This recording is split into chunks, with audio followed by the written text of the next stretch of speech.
This is Heather Vickery with the Brave Files podcast, and you are listening to Pop Goes Your World. I'm Chris McBrien, and the pop culture from Generation X is everything to me. And I'm Derek Myers, and I'm here to educate Chris on the great pop culture of today's generation. Episode 123, Alien Movie Review.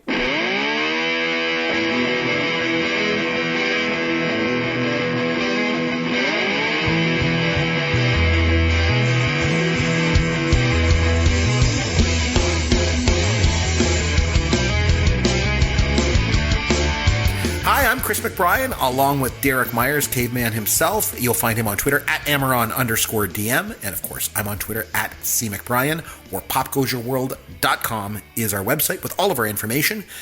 Derek, what's new in the world of pop culture for you, my friend? Hey, Chris. Hey. Well, I had a relatively slow pop culture week. Okay. But I did get a few things in, and I got something I'm really looking forward to coming up. So, what's that? Please do share. So this weekend, let me back up. In September, in Toronto, was the Just for Laughs Music Festival. Comedy Festival. Right, okay, yeah. Music on the brain. Yep. Just for Laughs Comedy Festival. Mm-hmm. And I had tickets to go and see a performer, and at the very last minute, the show got canceled. And they said, don't worry, he's going to come back in January. Your tickets are still good. Come back and see him then. So this upcoming Saturday, I'm going to have an opportunity to go and see John Mulaney perform stand-up. And for those who aren't familiar with John Mulaney's work, he was a writer on Saturday Night Live for a number of years, and he's recently gone back to doing stand-up. He has a couple of Netflix specials. I really enjoy his comedy. I find he's really good. For those who enjoy Saturday Night Live, one of the more popular sketches from the last decade is that the Weekend Update with Bill Hader, where he plays Stefan, and he goes, "This party has everything," and then he rambles on about all these strange and bizarre things. So apparently Mulaney wrote like all of those, and part of the gag was John Mulaney would change some of the script after they did a rehearsal, so that when Bill Hader was on set live, he thought he knew what was coming up next, and John Mulaney would switch out to something equally as funny but completely unexpected. And that's why the Stefan character, you always see him covering his face as Bill Hader starts cracking up. It's like an inside joke between those two guys. It was always like, I'm going to make this change. You're not going to know what it is, and you're going to kill yourself laughing when you see it. So I've always been a big fan of his work, and I'm going to get a chance to go see him this weekend. So I'm looking forward to that. Nice. I have lots of pop culture stuff to share with you this week, which is usually not the case. You usually have all kinds of pop culture stuff, and I have none, but I have lots to share. So, as you know, I don't watch anything new. But one thing that I have watched that's new is because of my kids. So my kids are like all over like the streaming services that we have, whether it's Disney Plus or Netflix, but they're watching this show. It's like, I guess it's kind of like a sitcom for kids, I guess is the only way I can really describe it. And it's called Game Shakers. And so they watch this every single day. They've watched every single episode over and over again. And it's there was a movie that came out in the 90s, like 97 or so, called Good Burger. Yes, with Keenan and Kel. Yeah. So this Kel Mitchell guy, is on this show Game Shakers. And he plays like this rapper. And then the idea is these kids all have this like company where they make like video games and apps and stuff like that. So I've actually watched something new. Unfortunately, it's a kid's show. So there's that. And then the other day, my oldest son, we had some spare time, and I said, "Hey, what do you want to do? Let's go upstairs, because up in the bedroom I've got the Roku stick." I'm like, "Let's go up to Daddy's room, and I'll put on whatever you want to watch." And he says, "Okay, let's go up there and let's watch Bob Ross." I'm like, "Okay." So we did. So we went up and watched an episode of Bob Ross painting mountains, and he's like, "Man, he's really good at painting mountains." I'm like, "Oh, I know. I would say that." And then just tonight at bedtime, I always spend time with both my sons separately, and we read. Whatever. I say, whatever you want, let's lay in bed together and read. And so my oldest son, I'm like, "What do you want to read tonight?" And he's like, "I got this." And he pulls it out, and it's the big oversized comic of Battlestar Galactica from like 1978. Nice. I'm like, "Oh man, this is great." So we read the Battlestar Galactica comic tonight. It was so awesome. Okay. Anything else from you? Yeah. So a couple of quick things then. Yes. When we did our show last week, the 2019 year in review recap. The look back, yes. The look back.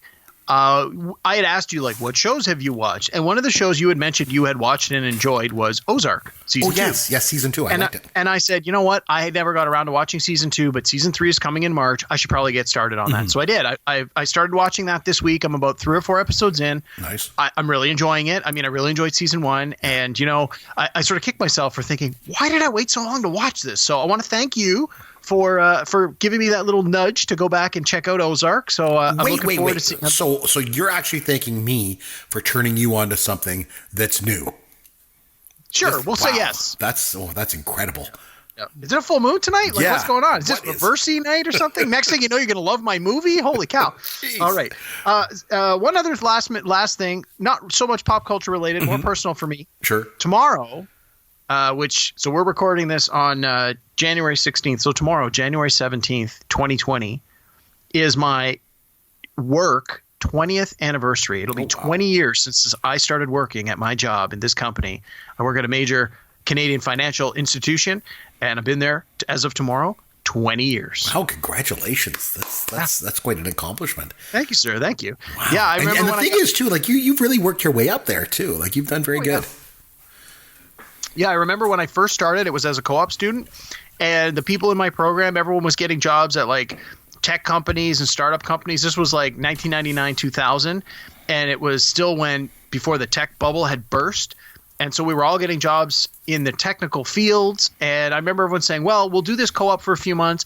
If the company hired you, you maybe stay there a few months, and then we're just going to keep changing jobs and making more money. And it'll just be this nonstop change, because that's how careers work now. And everyone went, yeah, of course, that's exactly it. And then I landed this job at a bank, and I've been there 20 years. So it all worked out in the end. Nice. Yeah, big milestone. No, congratulations. That's a good thing. So you mentioned that, this is like an upside down episode. I've been watching new things. I turned you on to something new, and then you are wondering maybe that it will come full circle, and I'll actually like your movie for a change. I guess we'll have to see how that works out. Let's get started. I'm wearing a t-shirt that's Smokey and the Bandit. Yeah, let me give you an example. And as far as I'm concerned, they should have stopped making Star Wars movies in 1983. Was it the holiday wrap? Okay, well, you've obviously not been paying attention because It wasn't like the Black Negro League or it was not the Black Negro League. Whatever the you want to say, go ahead and say it. Here's a group that'll see us. We're going to lose about 75% of our audience. Okay, so this week it was over to you. It was time for you to nominate a film, and we did things a little bit differently. I guess the whole theme of this episode is a little bit different because normally when it comes for your movies, you nominate a new movie, and then when it comes to me, I nominate a movie from Gen X because that's how we do things on this show. This time was a little different. We flipped it over to you. You got to nominate a movie. I'm expecting something from like 2017 or 2018 or something, and you're like, no. I want you to go back and watch a movie that you have never seen, which was Alien.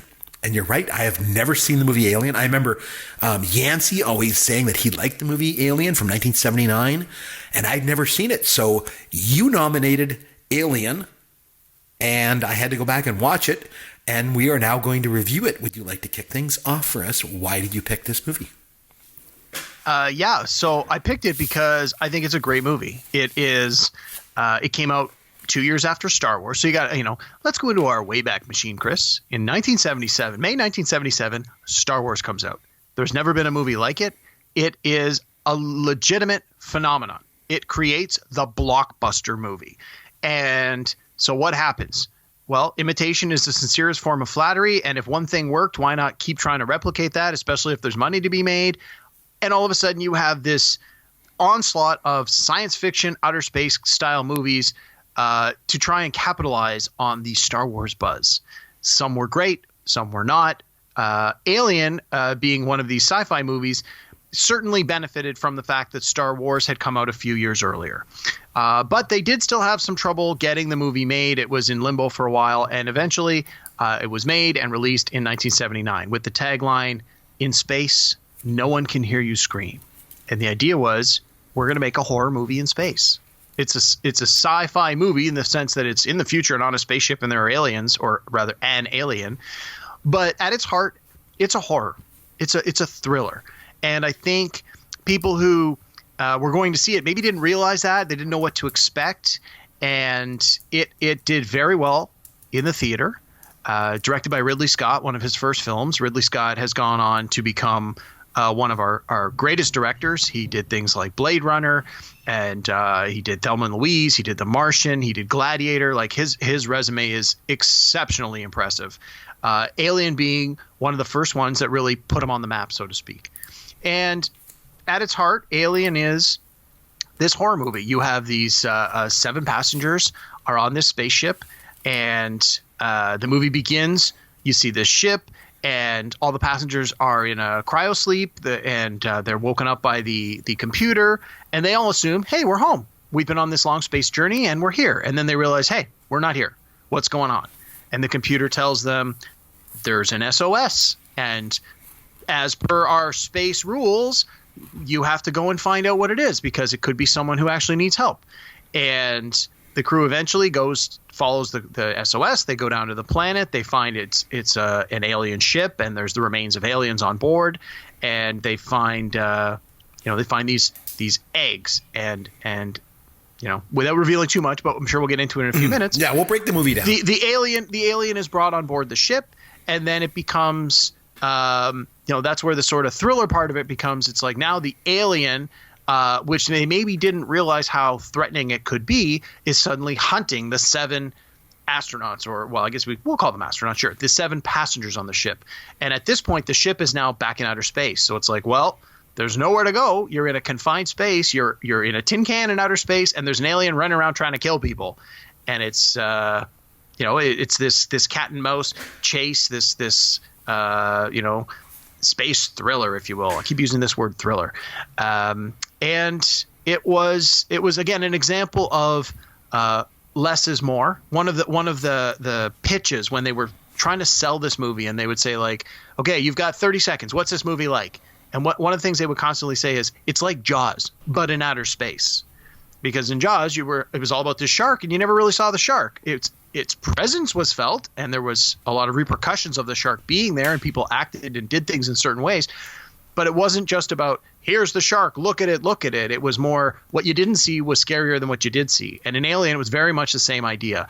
It was, yes, there's an alien on the ship, but you don't necessarily see it. And when you do, you just catch quick glimpses of it. And it's in dark places, and the alien is predominantly black color, so you can't see it very well. And like any other good horror type movie, your imagination will make it scarier than anything the director could put on screen, and that really, really worked. And I believe it stood the test of time. I mean, it's a science fiction movie set in the future, and there are certainly some things that are reflective of 70s culture in the way the characters act and certain things they do and say. But at its heart, the story definitely still stands up, in my opinion, and in the opinion of many.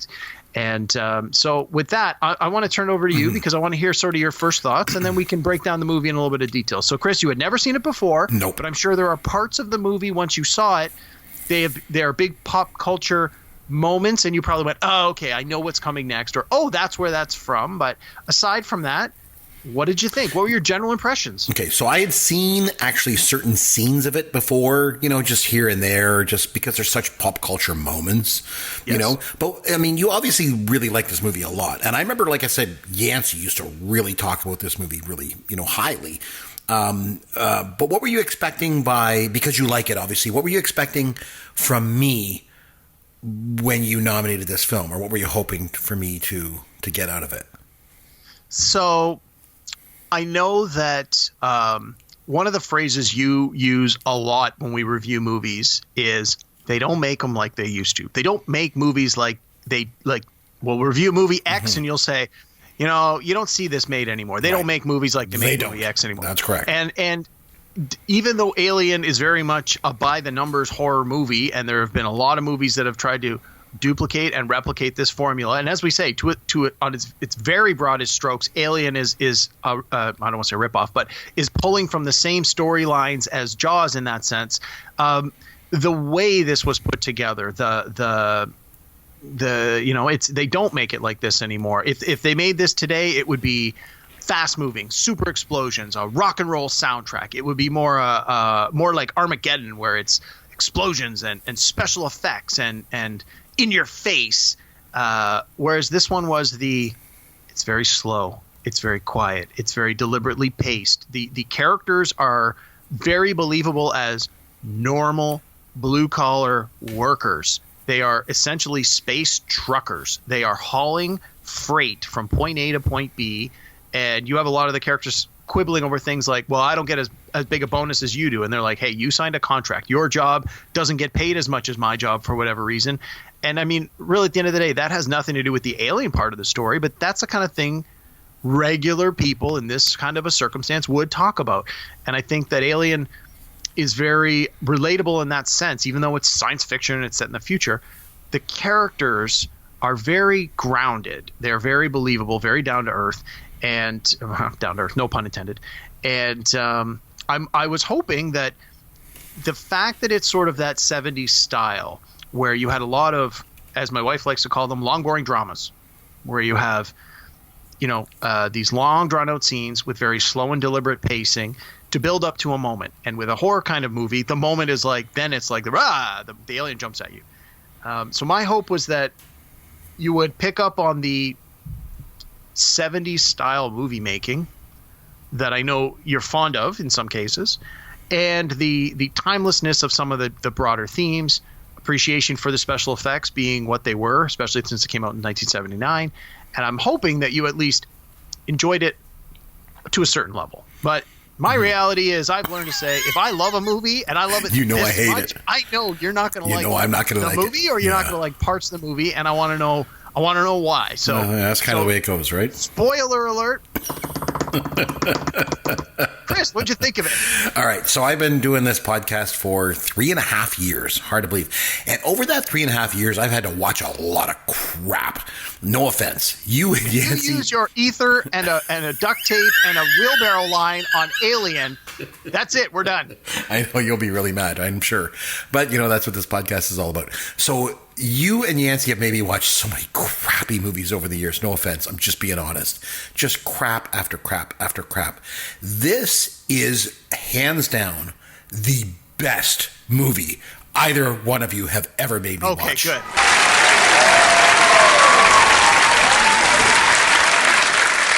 Oh, I was worried you were going to go the other way on that one.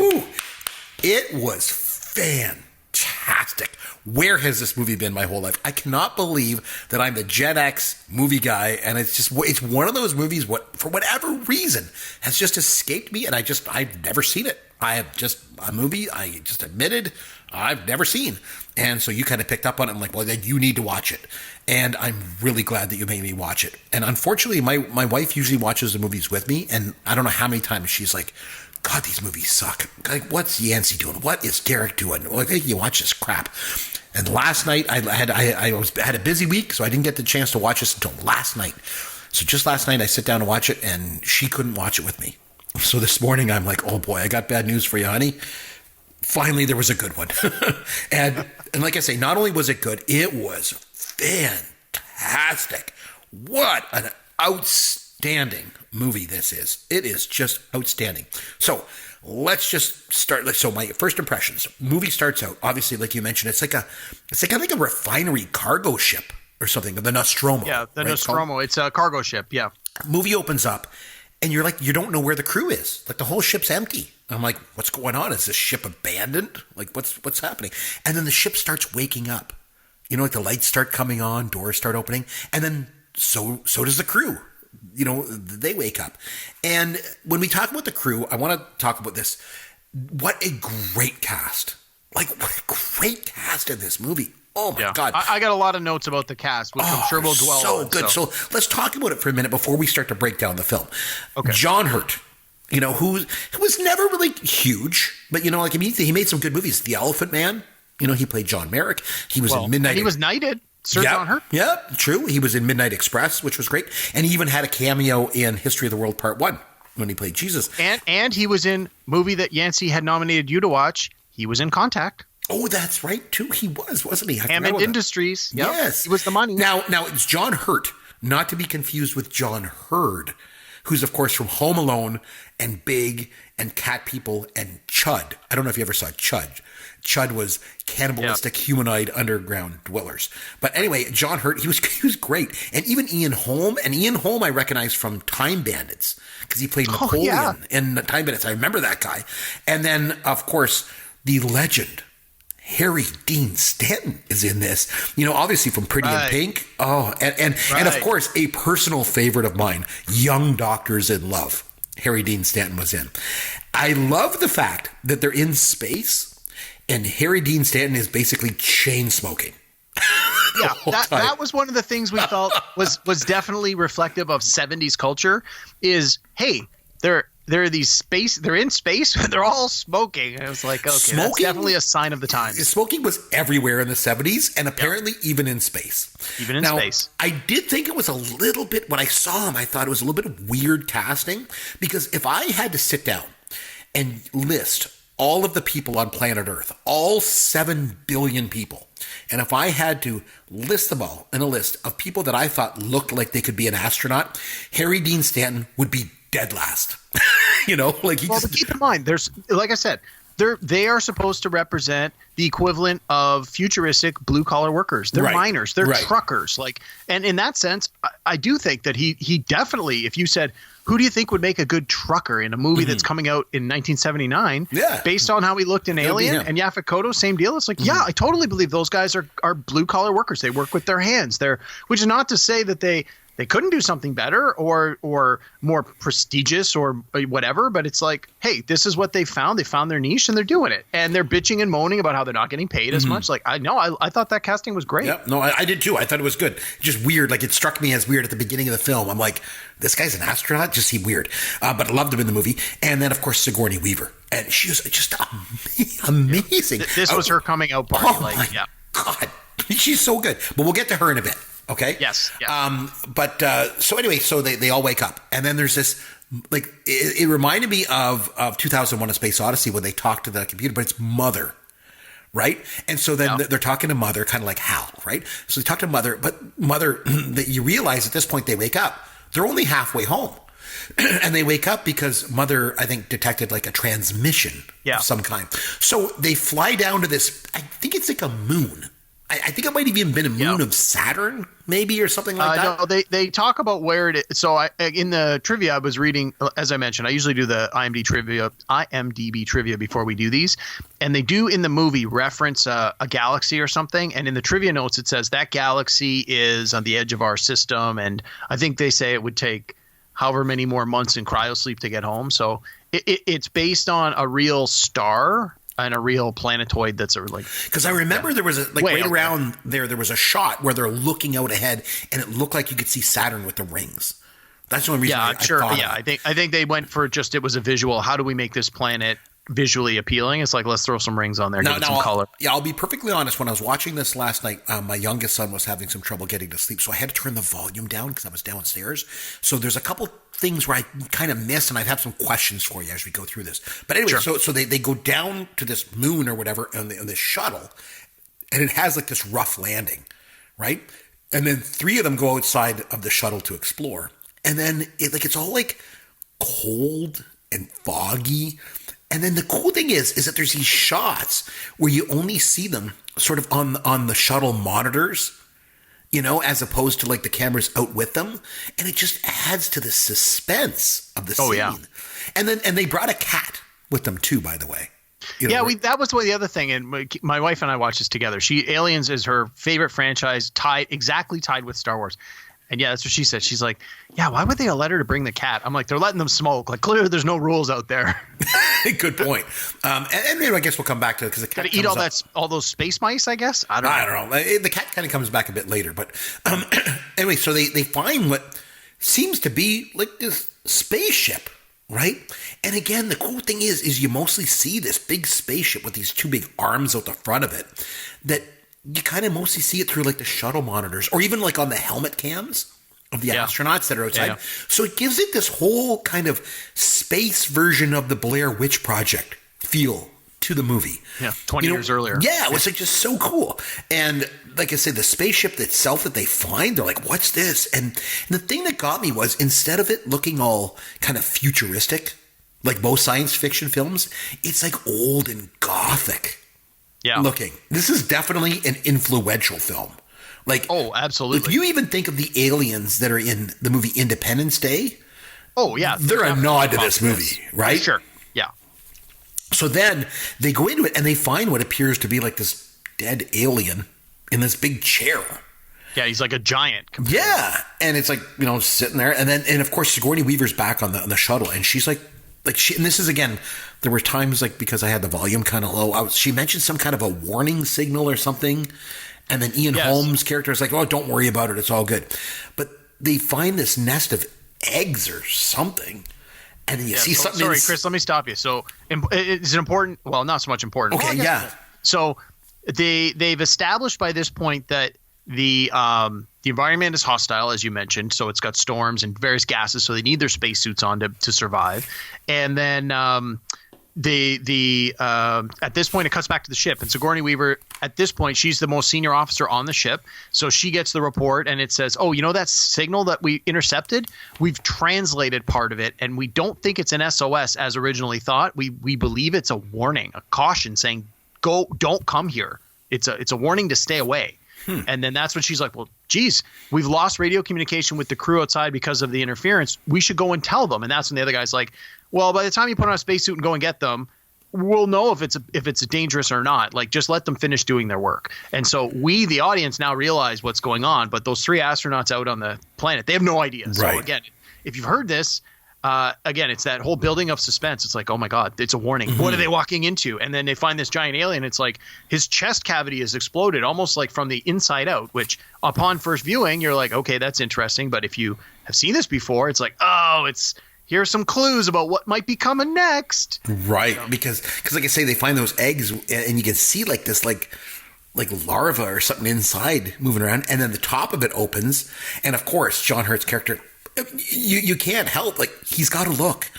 Of course, you got to look in there and like, what is this? Like, I mean, we're trained to believe that there's no life on other planets, so you got to look in, and then it like jumps on him, right? And you got that kind of gotcha moment, and Sigourney Weaver then starts talking about like quarantine regulations and like 24 hours they have to wait to let people in, and she doesn't want to let them in, but I think that Ash like opens the door and lets them in, right? Yeah, he overrides. The captain's like, "You've got to let us in," and she's like, "I'm giving an order," and she's like, "No. If I let you in and there's an alien organism that's hostile or harmful, we're all at risk. My first priority is to this ship and this crew."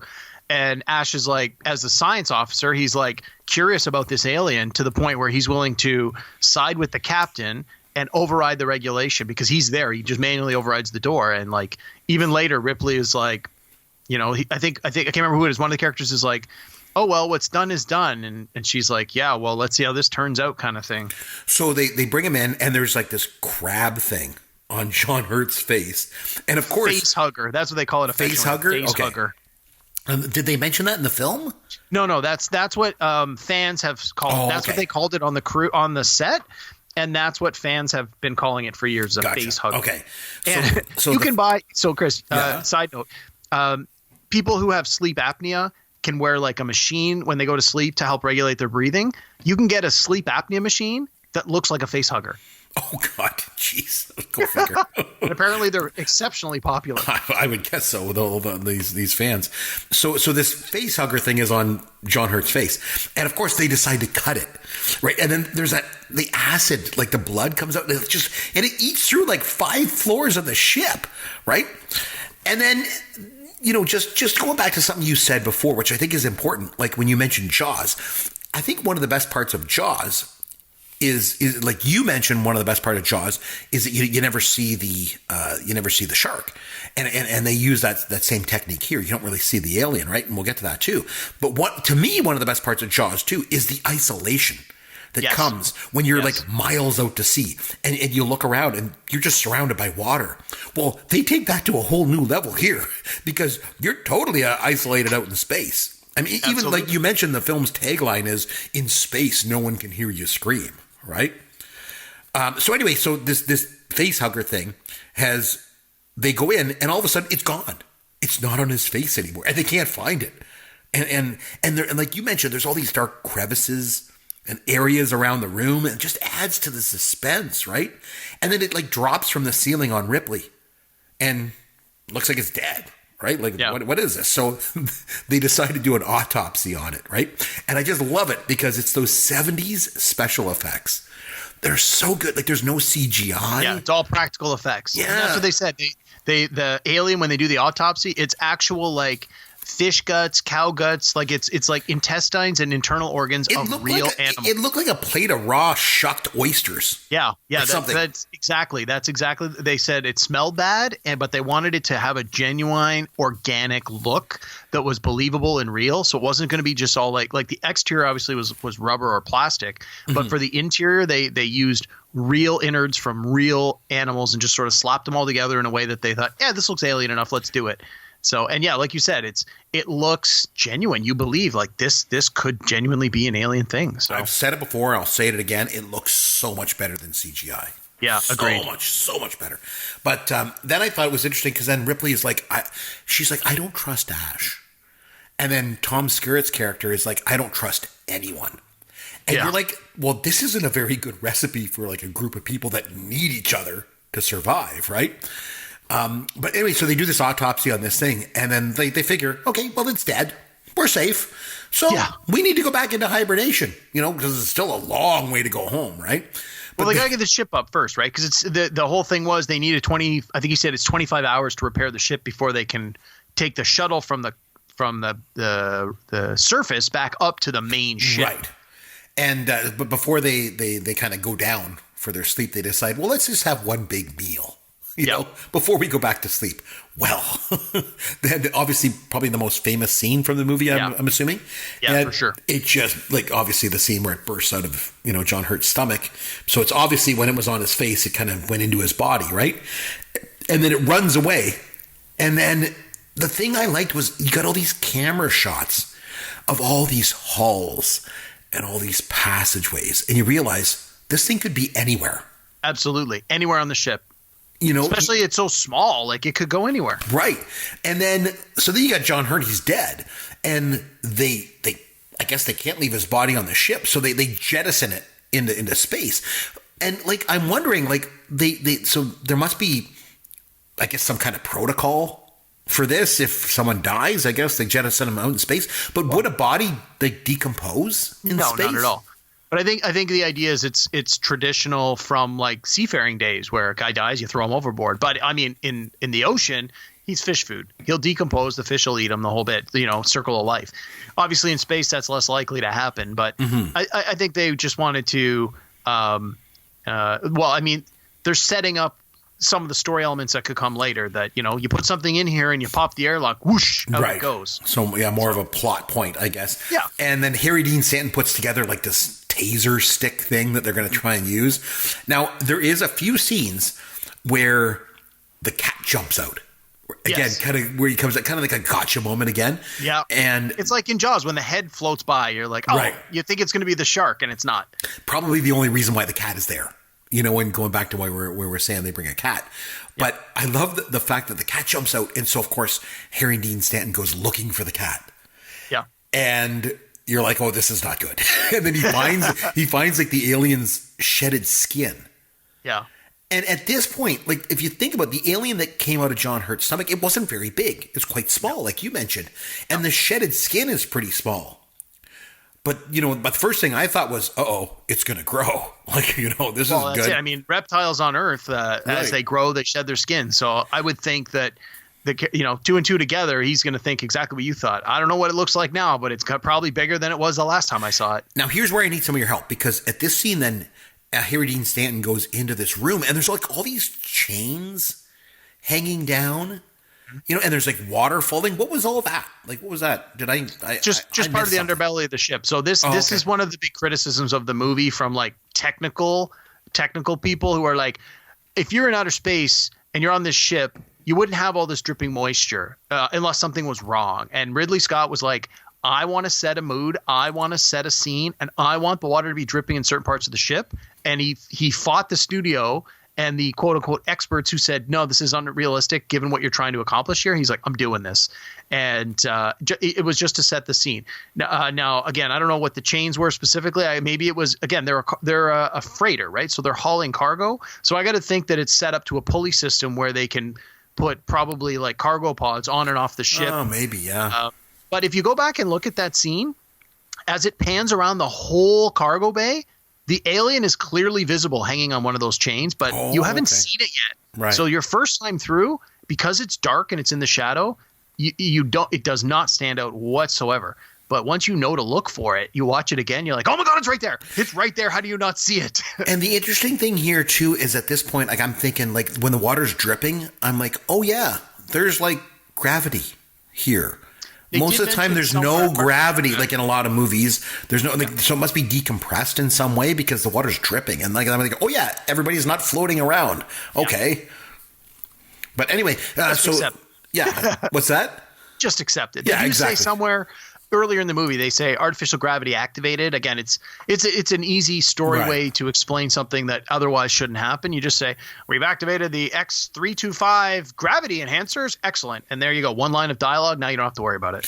So in this scene with, the chains in the water and everything, and then you see all of a sudden, like behind Harry Dean Stanton, it stands up. And you just see like a shadow and you realize that not only has it grown, like it's grown a lot. Like, I don't know what happened. It shedded its skin. It's like a little tiny thing the size of like a small cat. And all of a sudden it's like, this thing is huge. Yeah. But again, you still don't get a good look at it again with the sort of the suspense. But anyway, so it kills him in that scene. And they cut to a shot of the ship itself. The Nostromo. Actually, it doesn't. You don't see his dead remains, but you assume that it has killed. Yeah. Because there's a deleted scene where you find out he wasn't actually killed there. And again, deleted scenes aside, the assumption that he gets killed there is perfectly valid. So let's go with that. But just pointing that out, you don't actually see his body at that point. Right. So then it cuts to an exterior shot of the ship. And it's the first time that you really get a chance to see just how big that this ship is. Yeah. And the thing is, like, I'm thinking, like, even though this alien is big now, there's a lot of places on this ship that it can hide still. This ship is massive, right? So then they rig up this, like, flamethrower, and then Tom Skerritt decides he's going to go after this thing. And I love this scene because, like I mentioned, you see the exterior of the ship and you realize it's a huge spaceship. But then it cuts to him going through all these like small air ducts or like ventilation shafts or something. Yep. And so with all the vastness of the ship and all the vastness of space, instead they play on the idea of claustrophobia. Yeah. Oh, for sure. Which is pretty cool. I mean, if you think about how it's juxtaposed into the film. Yeah, no, it's between the writer and the director, they made so many good choices that made this movie work. There were so many things that if they had just made a slightly worse decision, the whole movie would have been like, well, once you get to that point, it's all downhill from there. But no, it's these kind of smart decisions along the way. I'm sure some of them were maybe a little more successful than they had anticipated, but I got to think the vast majority of them were deliberate. And I mean, again, look at Ridley Scott's resume. Like, this guy makes great movies. So you got to believe that when things like this, these were absolutely deliberate choices made to help tell the story he wanted to tell. And then in this scene, then I like how they're tracking it on the radar. And it just looks so much like that's kind of 70s, 80s technology, right? Yeah. And it's like kind of a little blip, but it's following him. And then I think he reaches his hand and like in the mucus. So he's like, oh, it's nearby. And then the thing is, there's like this flash of light and you just see it reach for him. And for me, anyway, at that point, that's when I realized this isn't a science fiction film. It's a horror film. Yep. It's totally a horror film. And it's also the first time you kind of really get a look at this thing. It's really quick, just a flash, like a few frames of film. But again, all about the suspense, right? Yep. So at this point, there's only 4 of them left. And the thing I'm thinking, and I'm making notes, and I'm like, this is pretty cool. Okay, so for a movie from 1979, the 3 of the last 4 of them left, 2 are women, and 1 of them is a black man.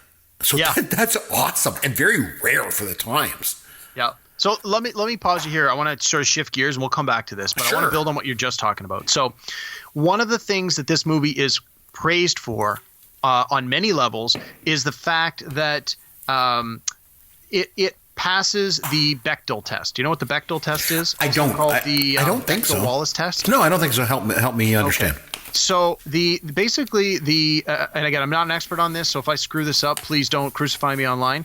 But the Bechdel test is basically a test designed to see how many strong female characters there are in your work. So basically, there's 3 rules when you're watching a movie.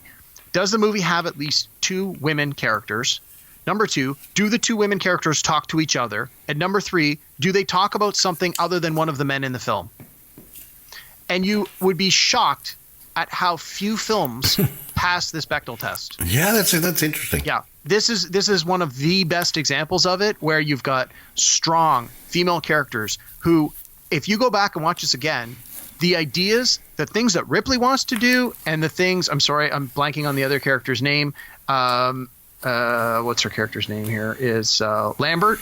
The things they propose along the way, if the crew had listened to them and done any of those things at any point when they said, "This is my idea, we should do it," the movie would have ended.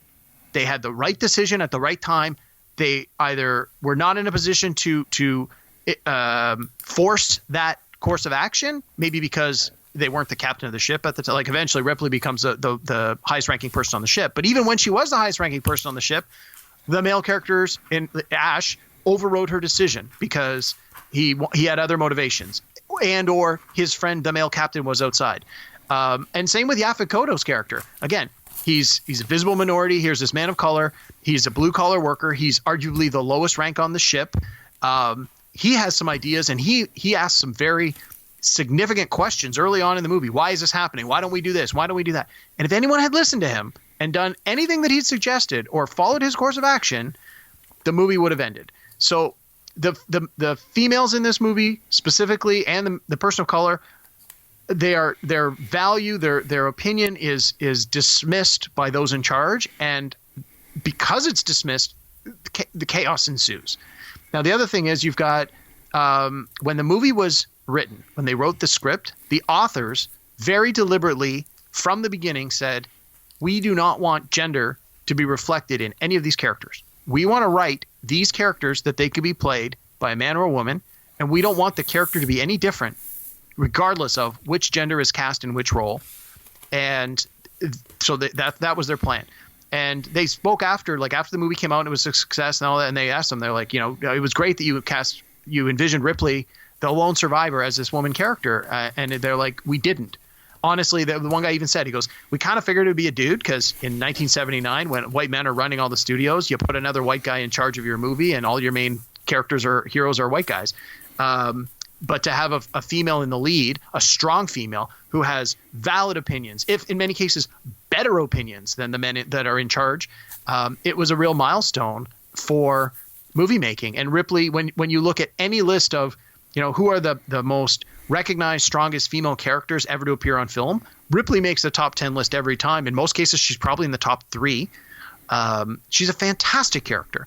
And the Alien movie spawned numerous sequels. She's in 4 of the Alien films, and she's the star of all of them. Even though in this one she doesn't have top billing as an actress, her character has the most screen time. Her character is the only one to survive at the end. It's a movie where Ripley is the victor. The woman inherits the earth, so to speak. This movie is a fantastic example of how a movie can have strong characters that can be either gender, and in this case, by putting a woman in this particular position, I think it made the movie better. I think if this had been a crew of all men, the movie wouldn't have resonated as well as it did. So anyway, you were talking about characters, so I wanted to take this little divergence. I agree with you, and it's interesting that you mentioned that, because if you think of the 7 characters, and if you think of their names, Dallas and Ripley and Lambert and Brett and Kane and Ash, they're all gender-neutral names.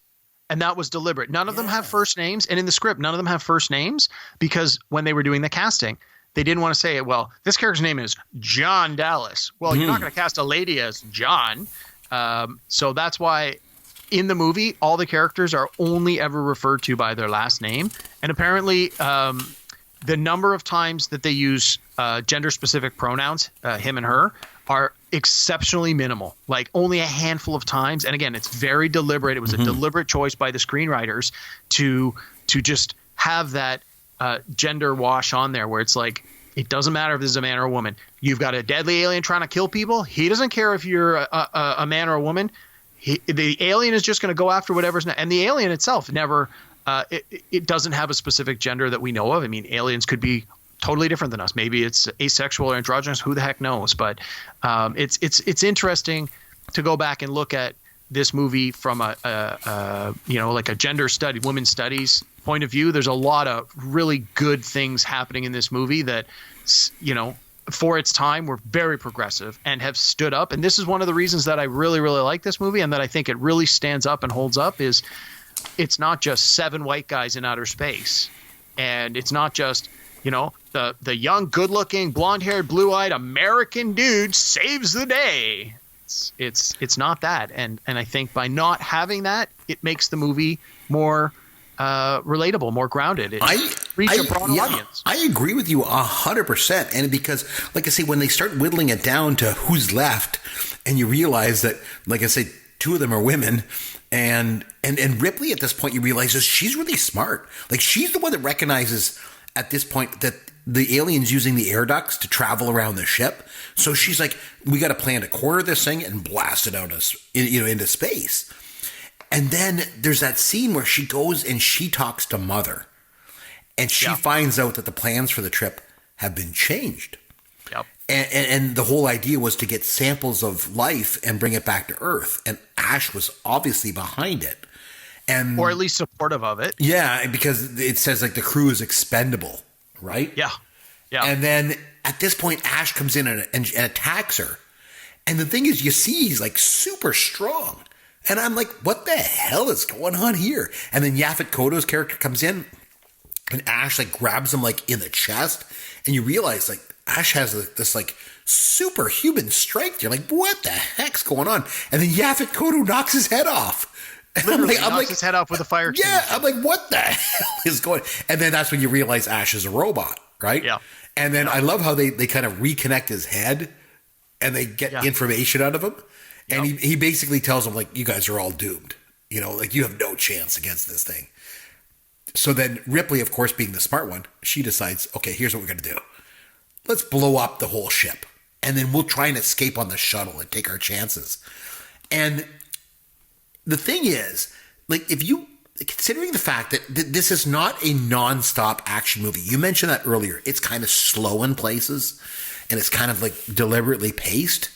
Considering that, the film's pacing was very brisk, I found. I was like, once the alien, so I think it's like 45 minutes, between 45 minutes and an hour before the chest bursting scene.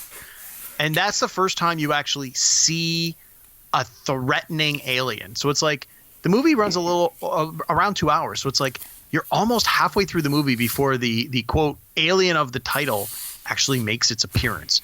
And up until that point, it is very, very slow. And then the alien appears, and now the pacing really picks up.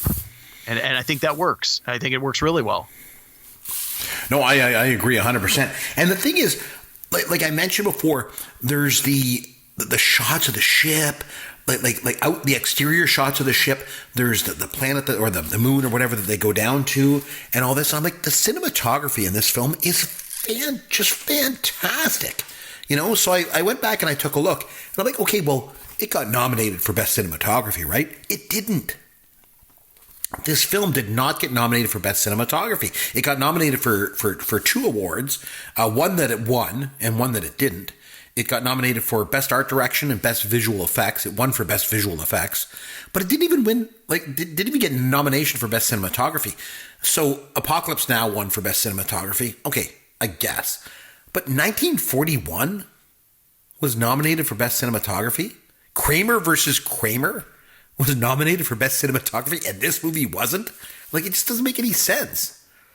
Yeah, well, it's like we said. We have the luxury of looking back on it years later. And I think we did a whole podcast about this where, we took the idea that Bill Simmons from The Ringer has always said is it should be like the Sports Hall of Fame voting. You got to give it 5 years. You got to have a cooling off period. You got to give it some distance. And then you look back and go, okay, 5 years ago, what came out? that was trash. That was amazing. Of course that's going to win. But of course that's not how these awards work. It's in the moment, and a lot of times we look back and you say, really? Star Wars didn't win in 1977? Are you kidding me? Yeah. You know, this is another one of those things. I think with a little bit of time, you might have seen a movie like Alien get a lot more award recognition, but that's not the way this particular voting body works. Well, yeah, and we understand that. We've obviously done podcasts on this before. We've gone back and take a look at this, and I mean, I think it should have been maybe possibly considered for Best Picture. There were some strong movies that year. I get it, but even Best Director, like you're telling me that Ridley Scott wasn't better than like Edward Molinaro for La Cage aux Folles. Like, I mean, I just, yeah, again, I know we've done this before, but like even in the moment, it's like, man, what the hell are you doing? And when you think about the money that it made, like it was in the top 10, it was in the top 5 grossing films for that year. You know, yeah, that doesn't surprise me at all. It was number 5 overall. Yeah. I was also reading that Tom Skerritt, about halfway through the shooting of the movie, once they started to see the dailies come together and they really got a sense of how this movie was coming together and they saw all the actual sets, he went to the director and producer and said, I want to renegotiate my contract. I want to forfeit all money I said I would take for this movie, and I want you to give me percentage of the earnings. I don't know if they actually put the deal in place, but apparently he actually had that conversation for realsies during the course of the making of this movie, because he realized this thing is going to be great. So it's always interesting when, you know, the people involved really start to get a sense of this is going to be a big hit. This is not like any other movie we've worked on before. Well, like I say, it was the 5th highest grossing film of the year. I mean, Superman was the highest grossing movie that year. Amityville Horror was 2nd, but Alien was 5th. I mean, Meatballs made the top 10, by the way. It was number 10. Just right behind 10 and The Jerk. But, you know, anyway, it's all good. But anyway, so go back to this movie here. So the other thing that kind of struck me is when Sigourney Weaver, then she realized, okay, we got to get the shuttle and we got to get the hell out of here and blow the ship up. And she goes in the cockpit of the shuttle and it's kind of like suspended from the big ship there. And it reminded me of Independence Day again. You know, so it seemed like Independence Day really borrowed a lot from this movie. You know, well, a lot of movies. Hey, we did Spaceballs earlier. Mm-hmm. Obviously, that whole scene at the end of Spaceballs where they go to the diner is a direct rip-off, homage rip-off to this. Of this, and done. The thing dances, right? Yeah, because obviously at the time when Spaceballs was made, most of the people that are going to see Spaceballs have probably seen Alien or at least familiar with that part of Alien. So it was an easy laugh. They set it up and it works great. So again, a lot of movies, a lot of filmmakers look to this for inspiration, whether it was for laughs, whether it was for, like Independence Day is a high flying action movie. And they obviously used a lot of the visual imagery from the Alien franchise to help design their ships and help design their aliens. And I want to think that it's, how's that saying go? It's good artists borrow and great artists steal. Mm-hmm. It's like they're literally just going back to these ones that came before them that were fantastic, that would help the audience have an immediate understanding. They see it, and in the back of your mind, your subconscious, you go, "That's similar to Alien. Remember what happened there?" And you're in a frame of mind before the scene even plays out. So, and like I say, the cinematography is just so good. But you know what would have been great? Being able to watch this movie on the big screen in a dark theater. God, that would have been great. You know? So anyway, so it gets down to the last scene, and it comes down to 2 women and a black man to battle the alien. It gets so cool. And then right before it gets the 2 of them, like I missed something there. Something was like dropping down, and it looked like bodies or something. It was blood. But it seemed like there was like people's body, like something was dropping down or something. I don't know. I was like, again, I had to keep it down because my son was awake, and so I wasn't really sure. But anyway, so you really get a good look at the alien at this point. It's like, it looks like it has armor on or something. Like, it just, what a stylistic thing, you know? And then obviously Ripley sets the self-destruct timer, and then she sets it, she gets into the shuttle, and she sets it. Oh, she can't get into the shuttle because she runs into the alien, right? And it goes after the cat. Well, if I can't get in that shuttle, I better turn off this self-destruct. And unfortunately, isn't quite quick enough to do it. Right. And now she has no other choice. She has to make a beeline for the shuttle, and she's fortunate. She managed to get on the shuttle, The alien's nowhere to be seen. It's moved on. She's going to make it. Because doesn't she say something like, Mother, turn some unit back on or something? Well, yeah, she's yelling at the ship because it said, at 5-minute point, there's no turning back. And then it's like 4 minutes and 58 seconds by the time she turns it off. And she's like, turn the thing back on. Like, stop the self-destruct. And you mentioned this too. I love the fact that the hero is a woman. And the thing is, not just a woman, but like a kick-ass woman she's absolutely resourceful and she's smart and she's brave and she doesn't need anyone to rescue her. And for 1979, that's pretty awesome. Groundbreaking. It's exceptional. Like definitely I said, a breakthrough. You put a list together of the top 10 kick-ass women in movies. Ripley's going to make, if she's not number one, she's hitting that top 3 every single time. Very few female characters have been able to come. Like you're looking maybe Linda Hamilton and T2, Furiosa in the new Mad Max movie. Like there are those are the most kick-ass ladies in the biggest movies. But Sigourney Weaver's Ripley right at the top of that list in my mind. So she gets out, she gets away, she looks back, and it seemed like to me like there was like 3 explosions of this ship.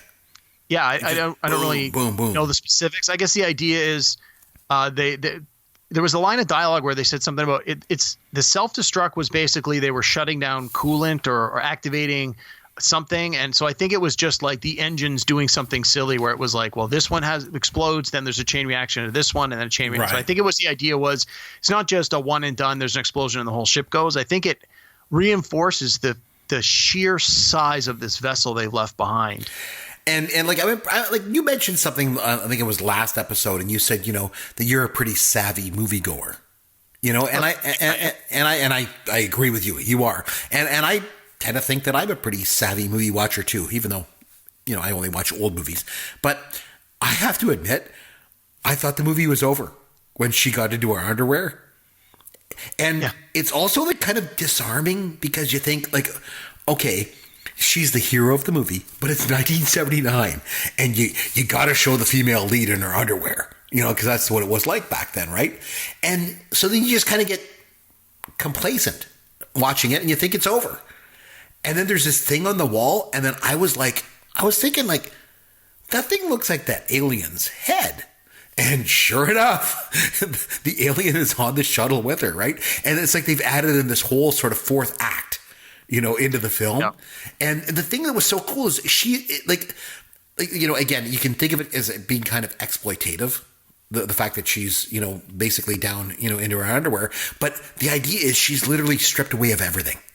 Absolutely. Except her resourcefulness. Because she gets into the spacesuit and then just kind of quietly and carefully gets into the chair, and then she opens the door.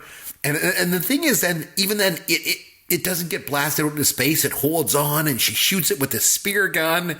And of course, the gun gets jammed to the door. It's the whole alien's still tethered to the ship. And it's not until she finally turns the jet engines and burns it and it floats away. It's just an incredible film. Incredible film, man. I'm so glad that you nominated this. It was awesome. It was great. Well, I'm very glad that you finally liked one of them to this extent. So let me ask you this then. Yes. So 2 questions. On a scale of 1 to 10, give me a rating out of 10. I would probably give it a 9. Wow. Okay, good. It was fantastic. We're lockstep on that one. I would give it a 9 as well. Fantastic movie, yeah. Now, the other thing that you constantly talk about is how not that this is a new movie, but you say that the new movies don't have that rewatchability factor. Mm-hmm. Now, this is obviously from 1979, but is this a movie that you think in the not too distant future you would be interested in watching a second time, or you're like, that's it, I've seen it, I'm done? No, I would watch it again. Absolutely, I would watch it again. It was great. And I think like any good mystery horror kind of movie, there's a lot of clues along the way, especially with Ash the robot. If you listen to his dialogue, there's like one point where he talks about because I was really paying attention for these little details this time around. In more than one occasion, he deliberately separates himself verbally from the crew, where he says like, oh, you will survive, or oh, you have to go eat dinner, where he doesn't include himself in the same breath that he includes the rest of the living crew. He does it 2 or 3 times, which in the moment you don't even pick up on it. But once you know that outcome and you go back and watch it, you're like, Oh, there we go. There's just, again, the very subtle clues are there, as they should be with any sort of good mystery movie. Well, and like Yancey used to always say that to me. He was like, you got to watch these movies again because, you can get so much more out of it the second and third viewings. For me, I would just go back and watch a movie again because I like it. And I like this movie, so I'd go back and watch it again because I enjoyed it. Yeah. Well, and again, if/when you watch it again, listen to whenever they come up with an idea of what do we do next, pay attention to what do the women say? What does the black guy say?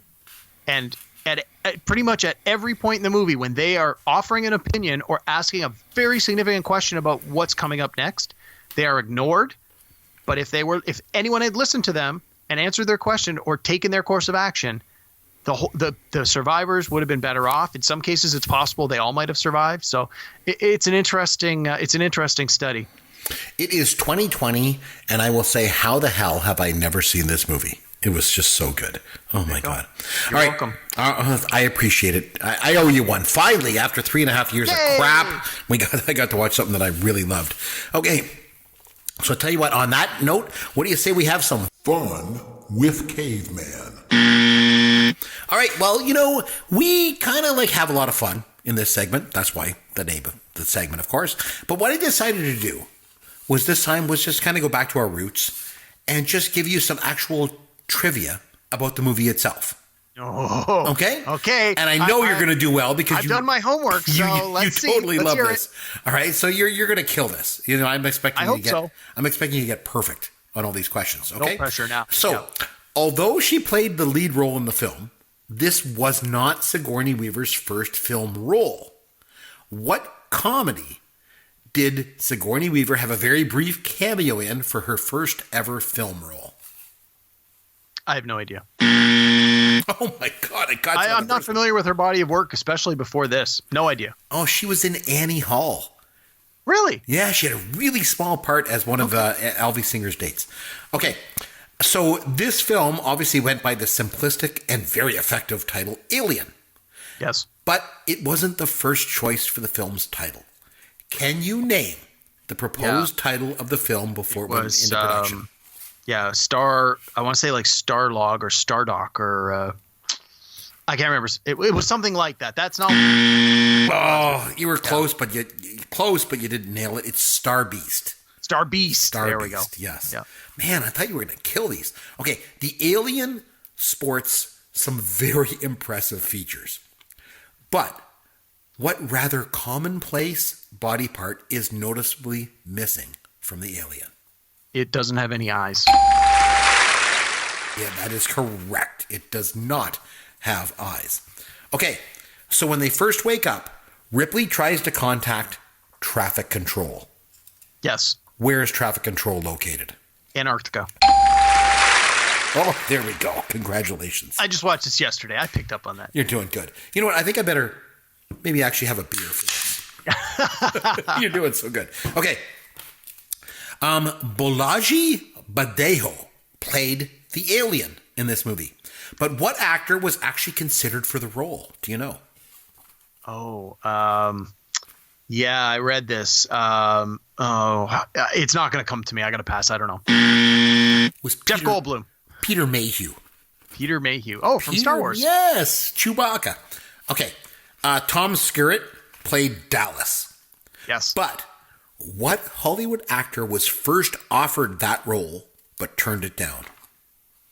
Oh, crap. See, I read all the trivia, but it's like there was so much.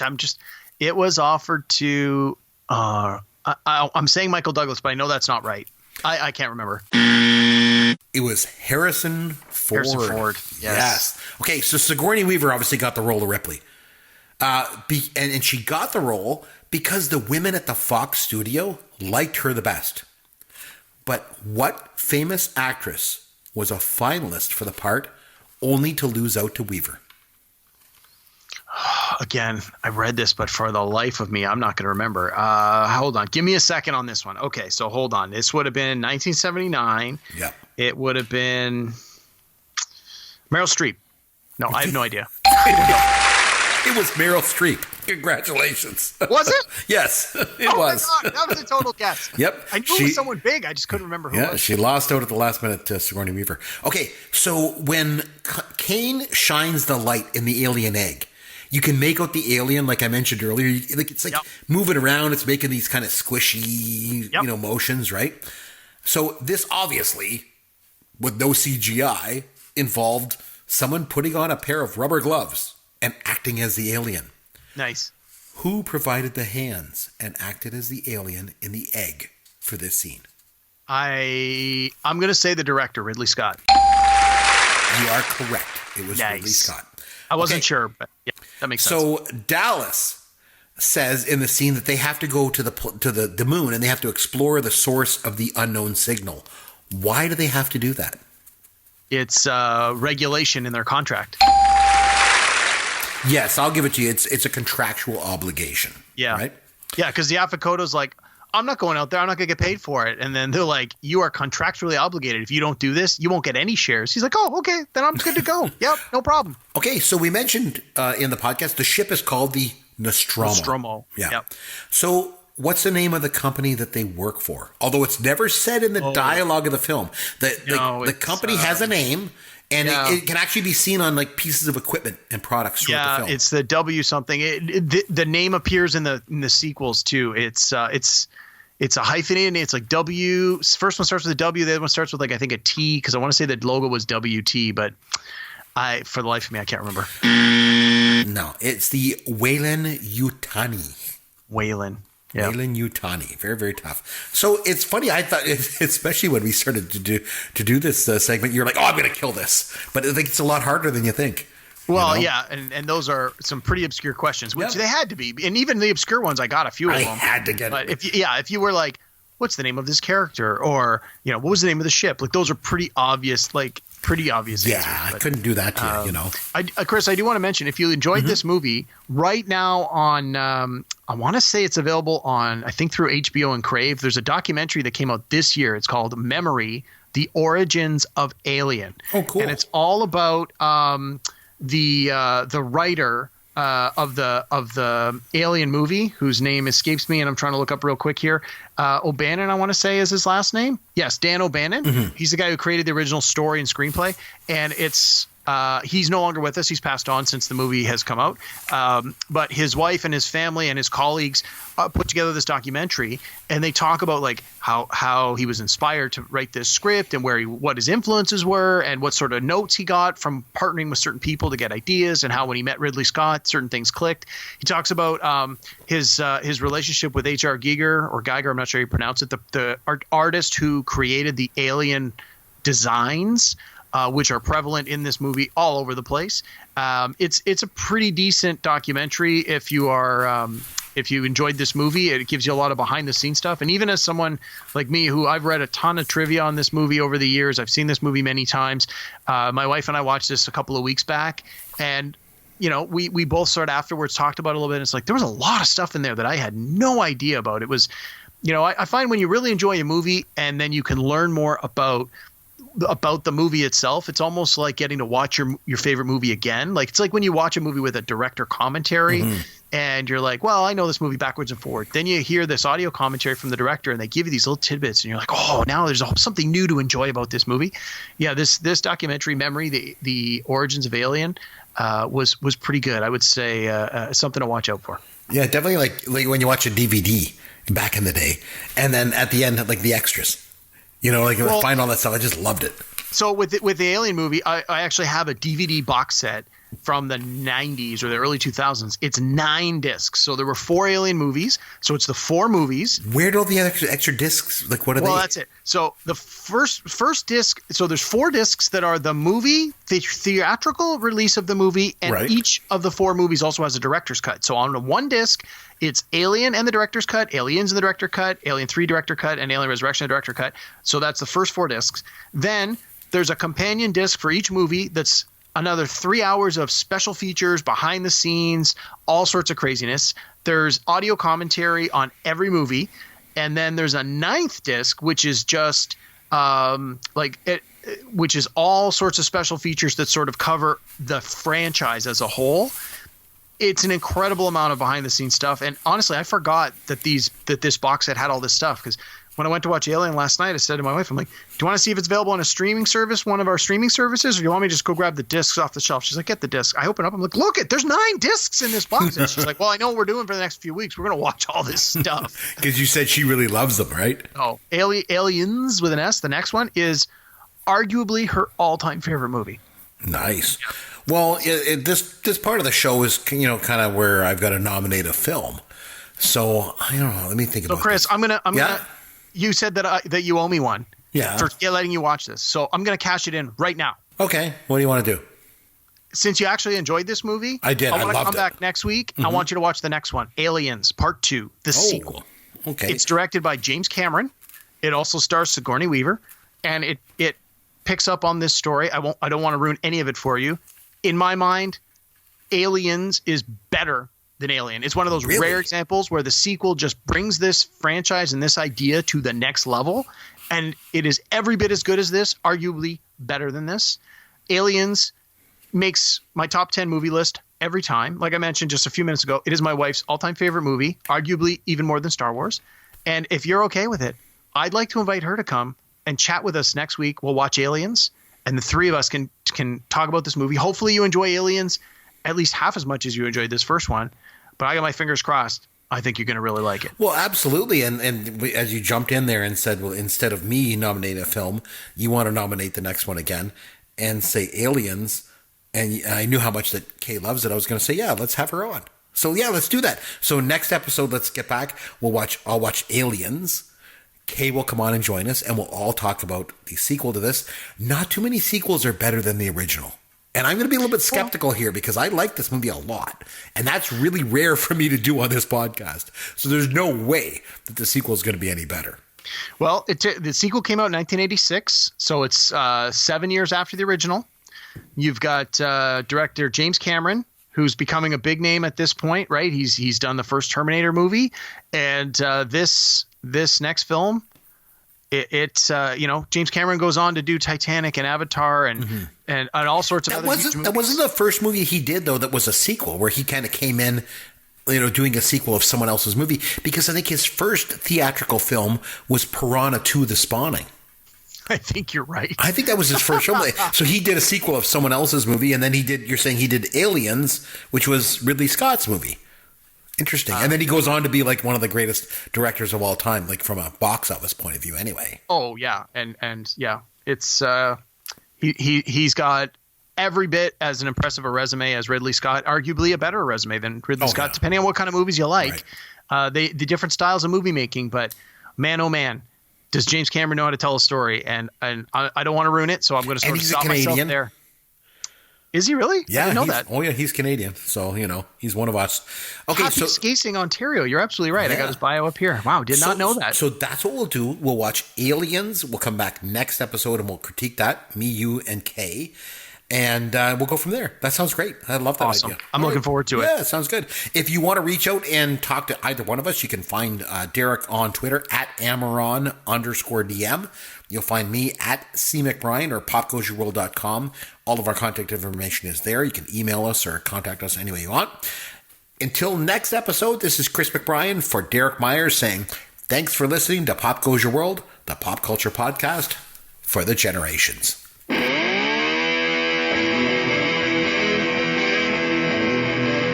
Thanks for listening to Pop Goes Your World.